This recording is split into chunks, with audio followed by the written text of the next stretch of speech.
तो आज की इस मजलिस में हर आने वाली बहन दो काम की नीयत करके जावे। नंबर एक, अपनी ज़िंदगी में 5 वक्त की नमाज।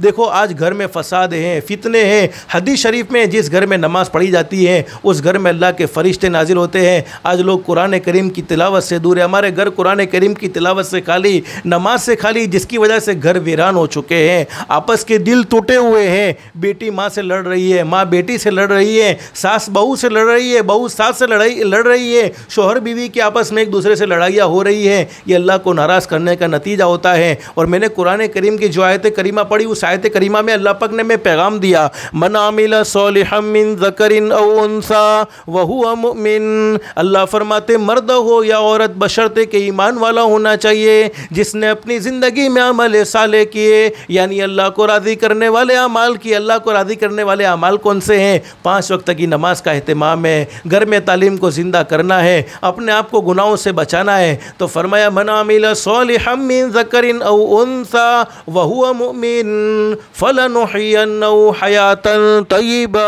अल्लाह फरमाते हम उसकी ज़िंदगियों में सुकून और इत्मीनान भर देते हैं और उसकी ज़िंदगियों से उलझनों को ख़त्म कर देते हैं। बहुत सी अल्लाह की बंदी कहती घर में बरकत नहीं है, आपस के लड़ाई झगड़े ख़त्म नहीं होते। अल्लाह को नाराज़ करके कभी ज़िंदगियों में सुकून मिलता ही नहीं, कभी ज़िंदगियों में इत्मीनान नसीब होता ही नहीं। कुरान करीम के दूसरे मकाम पर अल्लाह पाक इस बात को बयान फरमाते हैं, मन आरज़ अन ज़िक्री फ़इन्न लहू मईशतन ज़नका व नहशुरुहु यौमल क़ियामति आमा। अल्लाह फरमाते मेरे बंदों और मेरी बंदियों सुन लो, अगर तुम नमाज नहीं पढ़ोगे, अगर तुम मुझे राज़ी करने वाले अमल नहीं करोगे तो होगा क्या? फ़इन्न लहू मईशतन ज़नका, फिर हम जिंदगियों में उलझने भर देंगे, जिंदगियों का सुकून और इत्मीनान छीन लेंगे। फिर के मौल साहब घर चेक करो ने, घर में कहीं जादू न असर छे, घर में कहीं जिन्नात न असर छे। कोई जिन्नात नहीं, कोई जादू नहीं। ये अल्लाह को नाराज़ करने का नतीजा होता है कि ज़िंदगियों से सुकून और इत्मीनान छीन लिया जाता है। अल्लाह से दिल से दुआ कर लो, अल्लाह ज़िंदगियों में सुकून और इत्मीनान नसीब फरमाए, दुनिया की ज़िंदगी भी बेहतर से बेहतर बनाए, आखिरत की ज़िंदगी भी बेहतर से बेहतर बनाए। तो एक काम 5 वक्त की नमाज, जिसको किसी भी हाल में न छोड़ो। हमारे नबी ने अपनी ज़िंदगी में भी ये पैगाम दिया, क़ुर्रतु ऐनी फ़ी सलाह, मेरे उम्मतियों मेरी आँखों को ठंडा करना चाहते हो तो नमाज न छोड़ना।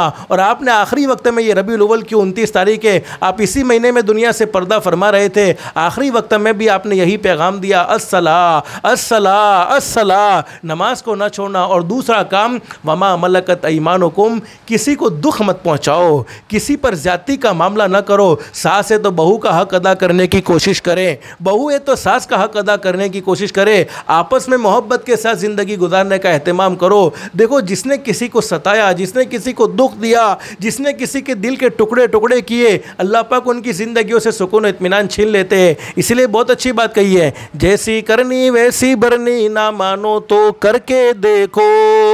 जैसी करनी वैसी भरनी, ना मानो तो करके देखो।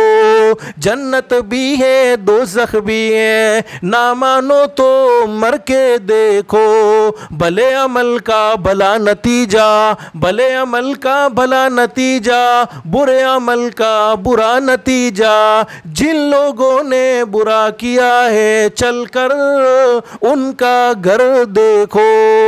यानी किसी को सताने वाले, किसी के दिल के टुकड़े टुकड़े करने वाले, किसी पर जुल्म ज़्यादती का मामला करने वाले, अल्लाह पाक उनकी ज़िंदगियों से सुकून और इत्मीनान छीन लेते हैं। तो 2 काम की नियत करो, नंबर 1 5 वक्त की नमाज, नंबर 2 अपनी ज़ात से किसी को दुख नहीं पहुँचाना, किसी को तकलीफ़ नहीं पहुँचानी। हज़रत अक़दस नबी करीम सल्लल्लाहु अलैहि वसल्लम की मुबारक ज़िंदगी अगर हम समझना चाहते हैं, आज बहुत से लोगों का ये सवाल होता है, अल्लाह की नेक बंदी कौन? अल्लाह का नेक बंदा कौन? अल्लाह का नेक बंदा और अल्लाह की नेक बंदी वही है जिसकी ज़िंदगी में 2 काम है, नंबर 1 5 वक्त की नमाज, नंबर 2 जिसकी ज़ात से किसी को दुख नहीं पहुँचता। उसमें हज़रत अक़दस नबी करीम सल्लल्लाहु अलैहि वसल्लम की पूरी ज़िंदगी आ गई कि आपके अखलाक कैसे थे, आपके औसाफ कैसे थे।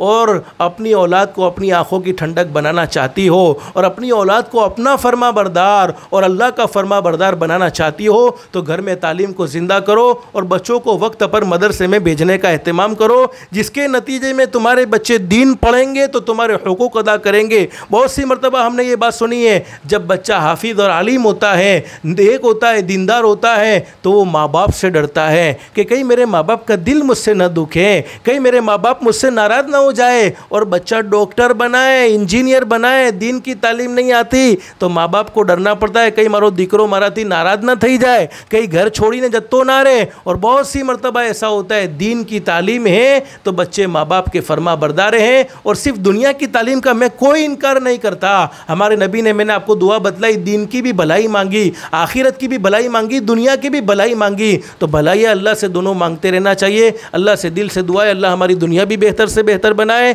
और आखिरत भी बेहतर से बेहतर बनाए। अल्लाह हम सबको अल्लाह के अहकाम के मुताबिक हज़रत अक़दस नबी करीम सल्लल्लाहु अलैहि वसल्लम के तरीके के मुताबिक ज़िंदगी गुजारने की तौफ़ीक़ व सआदत नसीब फरमाए। अल्लाह हम सबको कहने सुनने से ज़्यादा इखलास, इस्तिखलास और इस्तिक़ामत के साथ अमल की तौफ़ीक़ नसीब फरमाए। आमीन या रब्बल आलमीन। व आखिरु दावाना अनिल हम्दुलिल्लाहि रब्बिल आलमीन।